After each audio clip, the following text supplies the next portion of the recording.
รายงานพยากรณ์อากาศประจำวันที่ 18 พฤษภาคม ความกดดันต่ำของอากาศร้อนยังปกคลุมอยู่ทุกภาคของประเทศลาวด้วยกำลังอ่อน สมทบกับกระแสลมตะวันตกเฉียงใต้ พัดปกคลุมภาคเหนือลงหาภาคกลาง และกระแสลมตะวันออกเฉียงใต้ พัดปกคลุมภาคใต้ ซึ่งเฮ็ดให้จะมีฝนตกฟ้าร้องฟ้าเหลื่อมในระดับคอยหาปานกลาง พอมีลมพัดแรงเป็นบางโอกาสอยู่ในแต่ละภาค ภาคเหนือด้านตะวันออก อากาศเย็นในตอนกลางคืนหาตอนเช้า จะมีฝนตกฟ้าร้องฟ้าเหลื่อมในระดับคอยหาปานกลาง พอมีลมพัดแรงอยู่บางท้องถิ่น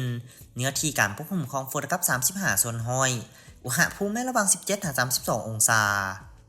ภาคเหนือด้านตะวันตก อากาศร้อน จะมีฝนตกฟ้าร้องฟ้าเหลื่อมในระดับคอยหาปานกลางอยู่บางท้องถิ่น และมีลมพัดแรงเป็นบางโอกาส เนื้อที่การปกคลุมของฝนกับ40 ส่วนห้อย อุณหภูมิระหว่าง 21-35 องศา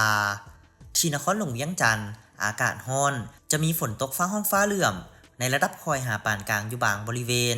และมีลมพัดแรงเป็นบางโอกาส เนื้อที่การปกคลุมของฝนกับ40 ส่วนห้อย อุณหภูมิระหว่าง 25-36 องศา